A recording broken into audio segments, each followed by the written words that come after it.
আজকে তো পবিত্র শবে বরাত, মাগরিবের নামাজের টাইম হয়ে গেছে। মানুষকে একটু দিনের জন্য দাওয়াত দেই। আজকে আল্লাহ পাক শেষ আসমানে আসবেন এবং দেখবেন কোন বান্দাবান্দি কান্নাকাটি করতেছেন। আল্লাহ পাক তাদের মনের আশা পূর্ণ করে দিবেন। তো জাহেরে সবাইকে নামাজের জন্য ডাকি।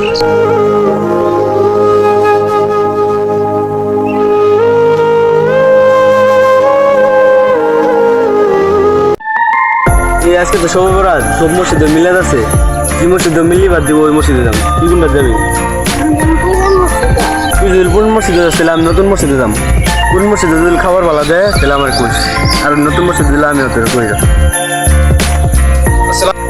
ওয়ালাইকুম আসসালাম। কেমন আছো তোমরা? আলহামদুলিল্লাহ, আপনি কেমন আছেন? আলহামদুলিল্লাহ। আজকে তো পবিত্র শবে বরাত, হ্যাঁ তোমরা মসজিদে যাবে না? যাবো তো। কোন মসজিদে গেলাম খাবার? তোমরা খাওয়ার কথা ভাবতেছ।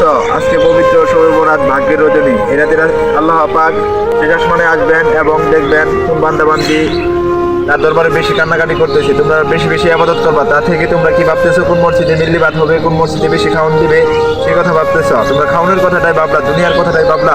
তোমরা কি আখিরাতের কথা চিন্তা করো না? তো যামই, খাওয়ান দাওয়ানের ব্যাপার আছে না এটা না। আচ্ছা ঠিক আছে। আইসে নামাজ পড়ার কথা কবা। খাওয়া দাওয়া ভাবতেছি আমরা, খাওয়া দাওয়া ইনকাম বেশি খাবার পাবো। এবারে মুন্সি হয়ে গেছে। একবারে মৌলানা হয়ে গেছে গা, মৌলানা মুন্সি হয়ে গেছে গা। ওটা শিক্ষা দিয়ে লাগবে।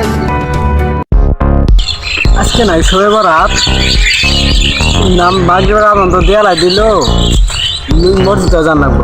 আজকে নাই খাবার দাবার আছে, দেরি হয়ে গেছে গা, তাড়াতাড়ি জান লাগবে।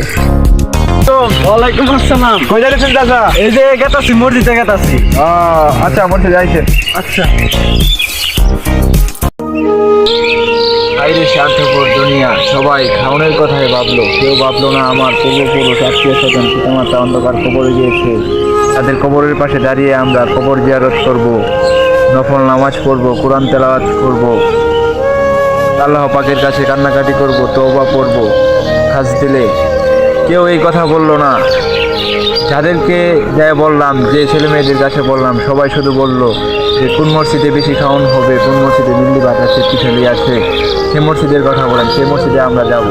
সবাই খাওয়ানোর কথা বললো। কেউ বললো না যে আমি আজকে সারা রাত জিকির করবো, সারা রাত নামাজ পড়বো, কোরআন তেলাওয়াত করবো। খাওয়ানোর কথা চিন্তা করবো না। আমরা নফল নামাজ পড়বো, রোজা করব।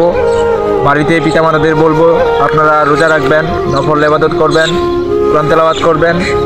সবাইকে ইসলামের পথে চলার আহ্বান রইল। আসসালামু আলাইকুম।